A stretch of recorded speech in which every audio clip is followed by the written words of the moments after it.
Ito lang po yung simpleng explanation mga idol. Ito po yung pang FI.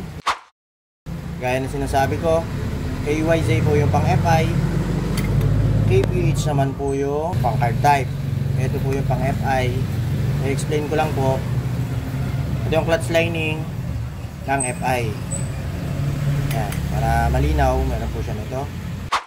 Kung may papasok pa natin dito sa clutch housing tong original niya, hindi siya basta papasok. May tamang ano po to, may tamang pwesto. Yan.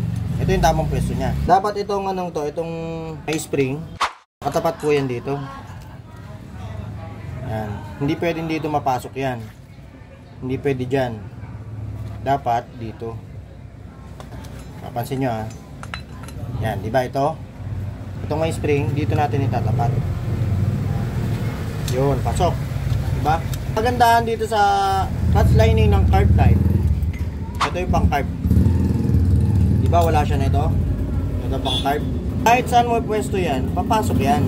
Kahit pa ganyan, kahit ikot mo ganon, kahit ikot-ikot mo yan, ayan, papasok yan. Tapos ikot mo ulit, isa pang ikot, papasok ulit. Ikot ulit. Wala siyang tamang, wala siyang dapat isakto. Hindi ko tulad nito na meron siyang tamang pwesto.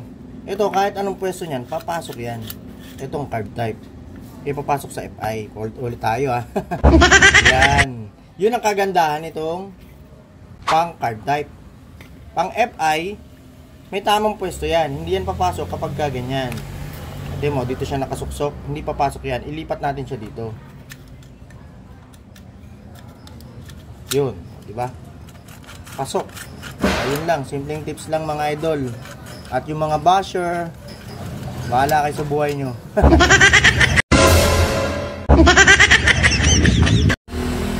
So yun. Sabihin na gusto rin subukan eh. Oh, di niya pa nasubukan siguro. So yun, wala naman tayong masamang intention sa video na yan mga idol. So yung kung tatalon siya ng tulay, yung basher na yon, eh bahala siya sa buhay niya. Gusto lang natin magbigay ng simpleng tips. Ang magbibenepisyo naman yan eh tayo rin. So yun lang. Maraming salamat sa panonood. Hanggang sa muli. Bye bye. Boy Martillo. Alright.